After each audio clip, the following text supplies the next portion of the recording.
I am here with my uncle, Mike Davino, and I call him my uncle because I know he's very young. He is not a Korean War veteran, but he is a Korea defense veteran. And I have a very special heart, and you know how excited I got, right, when I emailed you? Oh, yeah. About the 2nd Infantry Division. Second to none. Second to none. Yep. And right here, this patch, it's the Indian head. So, what is the Indian head? The Indian head was a patch that was developed by the 2nd Division in World War I, when the Army first started wearing unit patches. And the division commander at the time was General John Lejeune, also called John Lejeune, a Marine. 2nd Division is the only Army division that has been commanded at one time by a Marine.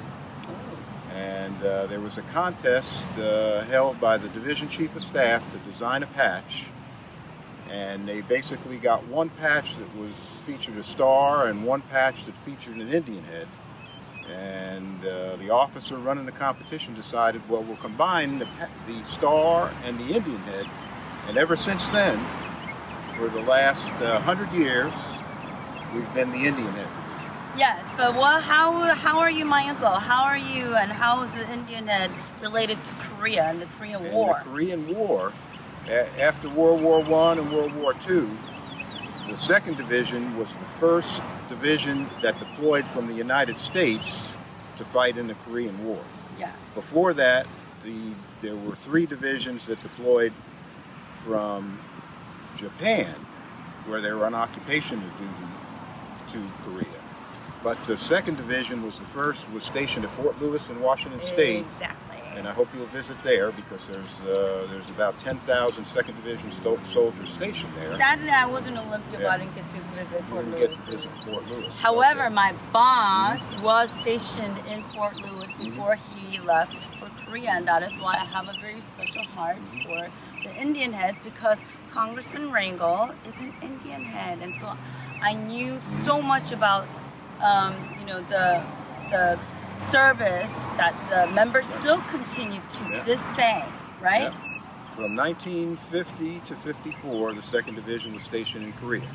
Then it took a break from 54 to 65, and in 1965, when the tension started to increase again on the Korean Peninsula, the 2nd Division was sent back to Korea, and the division headquarters and about half of the division is still stationed in Korea today. The other half being at Fort Lewis in Washington State. So we're gonna walk to the memorial because you mentioned something very interesting earlier about the names and the numbers. So we all know that more than 36,000 died during the war in combat. However, I mean, there were more who died, outside combat as well. The 54,000 and more than 100,000 that were wounded. But you mentioned something that very few people know, and that after the war, there were 92 soldiers, sailors, and Marines killed by the North Koreans in various actions. The ones that most people remember are the Pueblo incident, where they captured the spy ship, or intelligence ship, USS Pueblo, and killed Seaman Hodges, who was one of the crew members. And then the North Koreans tortured the other crew members for 11 months until they finally released them. And then there were also then the infamous axe murders in Panmunjom in the Truce Village, where 2 officers were beaten to death with axes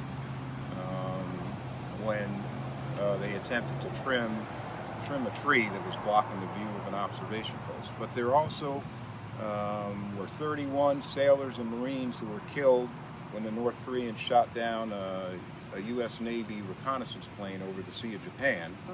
And 32nd Division soldiers were killed, along with probably about 20 Katyusha soldiers, Korean augmentees to the U.S. Army. So Katyushas are still serving alongside the U.S. Army even to this day. About 1,100 of them. And they're South Korean citizens who are attached to the U.S. Army, the 8th Army. However, there's one thing I do want to note, that we're not, and I'm not trying to bring up, painful past about these deaths. I always say the best maybe incentive for people to really promote and fight for peace is to be reminded of the grave costs of war. And the good news is that the last American soldier was killed in Korea by the North Koreans in 1994. So it's been a quarter of a century since the last hostilities, and that's mainly because the 2nd Division and the U.S. forces have been drawn back from the DMZ, and of course the Korean Army, South Korean Army, Republic of Korean Army, which is a very professional and strong fighting force. They guard the entire 161 miles of the demilitarized zone. So they're keeping the peace now, but sadly, just in the past, even in the past few years, some of them have been killed in various actions with the North Koreans. Yeah. Speaking of, thank you so much, Uncle Mike. Speaking of defending the peace on the peninsula, I have another 2nd Infantry Indian Head member here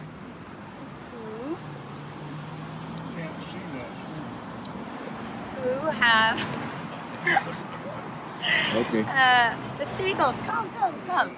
Okay, he fought in. Let's get a little bit closer. He fought in Ujeongbu. I was in. Was not fought, but he was stationed. Yes, in 1973 and 1974. Can you? So Ujeongbu, not a lot of people know where that is. Where is that? North of Seoul, closer to the DMZ than to Seoul. Oh, there's a map there. So let's kind of go over there. Okay, so I just want people to know that Ujeongbu actually. So people don't know. Seoul is like 30 miles, they say, from the border. Okay, so if you can come a little bit closer, Seoul is very close, and Ujeongbu is probably at the tip. Is that right? Yeah, it's up. It's right up Yeah. here. So they were defending, peace in this region, which, it's called the DMZ, the 38th parallel. How has your experience been? Well, my experience in Korea, I didn't know I was going to Ujeongbu. I didn't know I was going to Korea, but suddenly the orders came down and I went. And Ujeongbu was, at that point in time, today it's a satellite city of Seoul. Back then it was very much not. It was very out in the country. And I didn't know what to expect, but I took command of the company that I was assigned to. And it was one of the best experiences of my life because the Korean people were so warm and welcoming, and the mission was very, very important because of how welcoming the Korean people were. We understood how important our mission was. And the mission of the 2nd Infantry Division, even to this day, It's to work with the South Koreans to make sure that the North Koreans don't decide to come south, to stop that. And I'm very hopeful because right now we're talking about a peace treaty, and that will change many things. We will be a little bit less tense, because even after the armistice was signed, everyone has to realize that people didn't, maybe the civilians, we kind of lived as if the war ended, but not the service members.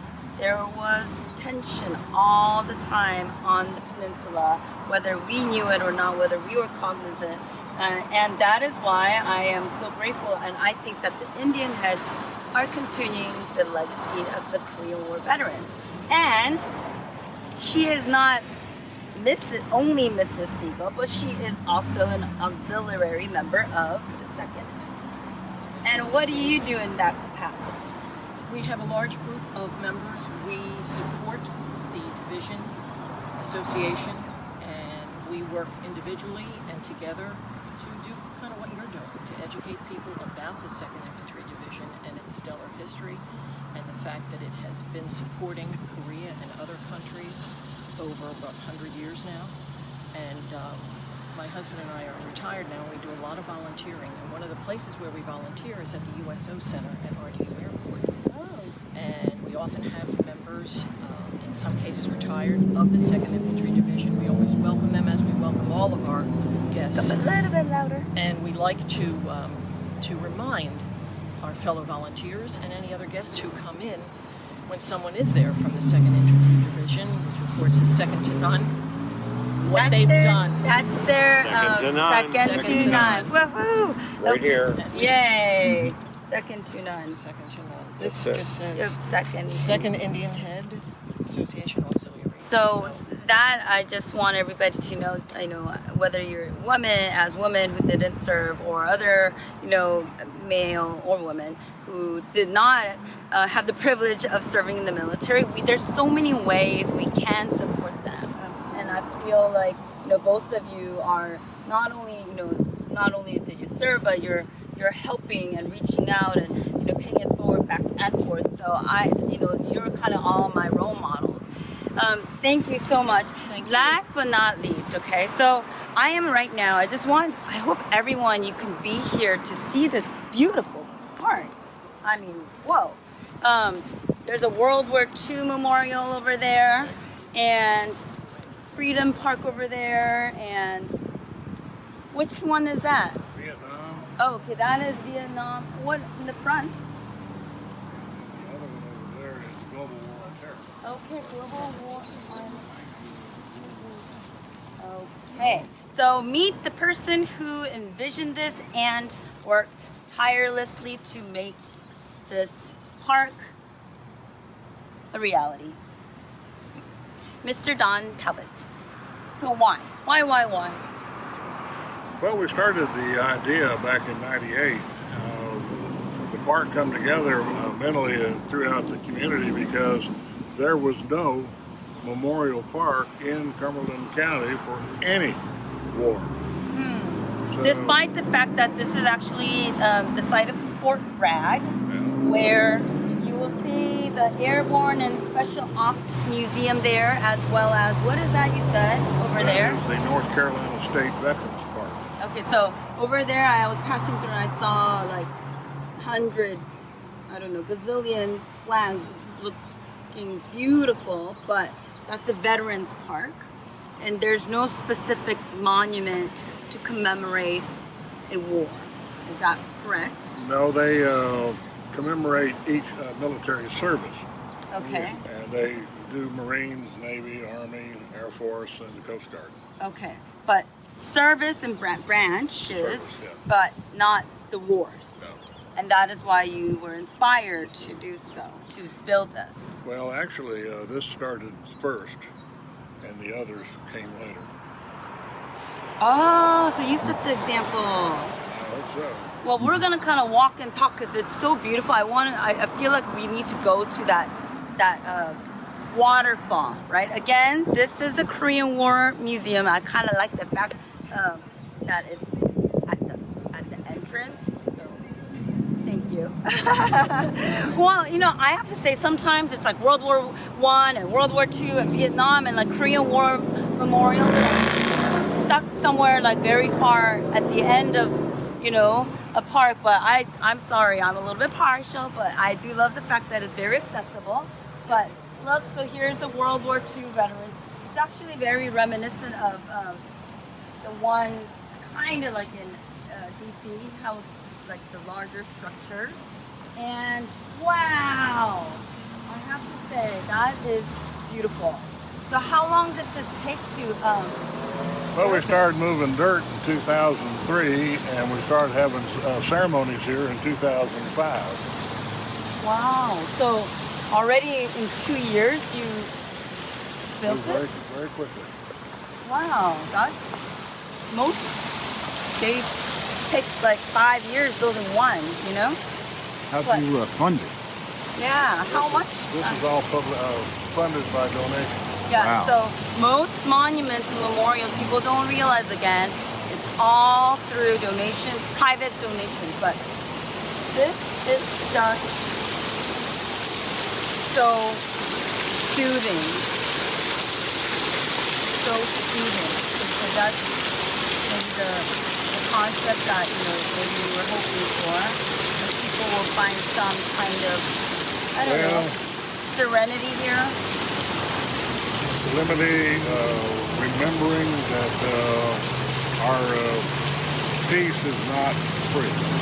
Yeah. And to commemorate all of our military in some fashion, to say thank you and just remember them. Well, actually, I never heard that it put it that way. Peace is not free. Your freedom is not free, but that is so correct. Peace is not free either. Because the 2nd Infantry, Indian heads, my uncles, they defended peace. And many also paid the ultimate sacrifice, not just the ones who fought during the war. So thank you so much for your vision. And thank you so much to my uncles that came, and everybody, please, if you're passing, through North Carolina, come to this Freedom Park. It is beautifully situated, and I hope you would continue to follow my journey. This is my state number 30 in my 50 states, 70 cities, 90-day journey across America to promote peace and honor veterans. My next stop will be Florida. So see you soon. Bye.